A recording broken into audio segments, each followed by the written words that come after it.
Kitab Yohanes. Pada mulanya adalah Firman. Firman itu bersama-sama dengan Allah, dan Firman itu adalah Allah. Ia pada mulanya bersama-sama dengan Allah. Segala sesuatu dijadikan oleh Dia, dan tanpa Dia tidak ada sesuatu pun yang telah jadi dari segala yang telah dijadikan. Dalam Dia ada hidup, dan hidup itu adalah terang manusia. Terang itu bercahaya di dalam kegelapan, dan kegelapan itu tidak menguasainya. Datanglah seorang yang diutus Allah, namanya Yohanes. Ia datang sebagai saksi untuk memberi kesaksian tentang terang itu, supaya oleh Dia semua orang menjadi percaya. Ia bukan terang itu, tetapi Ia harus memberi kesaksian tentang terang itu. Terang yang sesungguhnya, yang menerangi setiap orang, sedang datang ke dalam dunia. Ia telah ada di dalam dunia, dan dunia dijadikan olehnya, tetapi dunia tidak mengenalnya. Ia datang kepada milik kepunyaannya, tetapi orang-orang kepunyaannya itu tidak menerimanya. Tetapi semua orang yang menerimanya diberinya kuasa supaya menjadi anak-anak Allah, yaitu mereka yang percaya dalam namanya. Orang-orang yang diperanakan bukan dari darah atau dari daging, bukan pula secara jasmani oleh keinginan seorang laki-laki, melainkan dari Allah. Firman itu telah menjadi manusia dan diam di antara kita, dan kita telah melihat kemuliaannya, yaitu kemuliaan yang diberikan kepadanya sebagai anak tunggal Bapa, penuh kasih karunia dan kebenaran. Yohanes memberi kesaksian tentang Dia dan berseru, katanya, "Inilah Dia yang kumaksudkan ketika aku berkata, kemudian daripada aku akan datang Dia yang telah mendahului aku, sebab Dia telah ada sebelum aku." Karena dari kepenuhannya kita semua telah menerima kasih karunia demi kasih karunia. Sebab hukum Taurat diberikan oleh Musa, tetapi kasih karunia dan kebenaran datang oleh Yesus Kristus.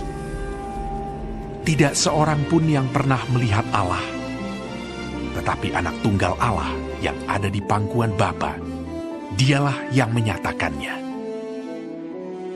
Dan inilah kesaksian Yohanes ketika orang Yahudi dari Yerusalem mengutus beberapa imam dan orang-orang Lewi kepadanya untuk menanyakan dia, "Siapakah engkau?" Ia mengaku dan tidak berdusta, katanya, "Aku bukan Mesias." Lalu mereka bertanya kepadanya, "Kalau begitu, siapakah engkau?" "Elia."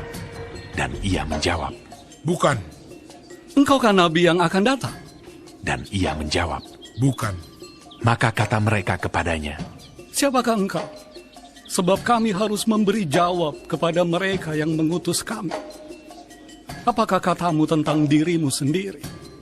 Jawabnya, "Akulah suara orang yang berseru-seru di padang gurun. Luruskanlah jalan Tuhan, seperti yang telah dikatakan Nabi Yesaya."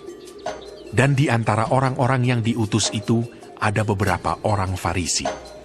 Mereka bertanya kepadanya, katanya, "Mengapakah engkau membaptis, jikalau engkau bukan Mesias, bukan Elia, dan bukan Nabi yang akan datang?"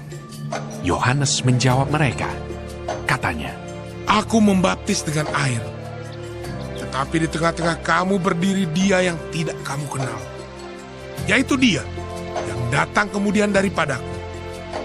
Membuka tali kasutnya pun aku tidak layak." Hal itu terjadi di Betania yang di seberang sungai Yordan, di mana Yohanes membaptis. Pada keesokan harinya, Yohanes melihat Yesus datang kepadanya, dan ia berkata, "Lihatlah anak domba Allah yang menghapus dosa dunia. Dialah yang kumaksud ketika kukatakan, kemudian daripadaku akan datang seorang yang telah mendahului aku, sebab Dia telah ada sebelum aku. Dan aku sendiri pun mula-mula tidak mengenal Dia." Tetapi untuk itulah aku datang dan membaptis dengan air, supaya ia dinyatakan kepada Israel. Dan Yohanes memberi kesaksian. Katanya, Aku telah melihat Roh turun dari langit seperti merpati, dan ia tinggal di atasnya. Dan aku pun tidak mengenalnya, tetapi dia yang mengutus aku untuk membaptis dengan air telah berfirman kepadaku, jikalau engkau melihat Roh itu turun ke atas seseorang dan tinggal di atasnya, dialah itu yang akan membaptis dengan Roh Kudus. Dan aku telah melihatnya dan memberi kesaksian. Ia inilah Anak Allah. pada keesokan harinya, Yohanes berdiri di situ pula dengan 2 orang muridnya. Dan ketika ia melihat Yesus lewat, ia berkata, Lihatlah Anak Domba Allah. Kedua murid itu mendengar apa yang dikatakannya itu. Lalu mereka pergi mengikut Yesus. Tetapi Yesus menoleh ke belakang. Ia melihat bahwa mereka mengikut dia, lalu berkata kepada mereka, Apakah yang kamu cari? Kata mereka kepadanya, Rabi, artinya guru. di manakah engkau tinggal? Ia berkata kepada mereka. Marilah, dan kamu akan melihatnya. Mereka pun datang dan melihat di mana ia tinggal. Dan hari itu mereka tinggal bersama-sama dengan dia. Waktu itu kira-kira pukul 4. Salah seorang dari keduanya yang mendengar perkataan Yohanes lalu mengikut Yesus adalah Andreas, saudara Simon Petrus. Andreas mula-mula bertemu dengan Simon saudaranya, dan ia berkata kepadanya, Kami telah menemukan Mesias. artinya Kristus. Ia membawanya kepada Yesus. Yesus memandang dia dan berkata, Engkau Simon, anak Yohanes. Engkau akan dinamakan Kefas. artinya Petrus. Pada keesokan harinya, Yesus memutuskan untuk berangkat ke Galilea. Ia bertemu dengan Filipus dan berkata kepadanya, Ikutlah aku. Filipus itu berasal dari Betsaida, kota Andreas dan Petrus. Filipus bertemu dengan Natanael dan berkata kepadanya, Kami telah menemukan dia yang disebut oleh Musa dalam kitab Taurat dan oleh para nabi, yaitu Yesus, anak Yusuf dari Nazaret. Kata Natanael kepadanya. Mungkinkah sesuatu yang baik datang dari Nazaret? Kata Filipus kepadanya. Mari dan lihatlah. Yesus melihat Natanael datang kepadanya, lalu berkata tentang dia, Lihat, inilah seorang Israel sejati. Tidak ada kepalsuan di dalamnya. Kata Natanael kepadanya. Bagaimana engkau mengenal aku? Jawab Yesus kepadanya. Sebelum Filipus memanggil engkau, aku telah melihat engkau di bawah pohon ara. Kata Natanael kepadanya.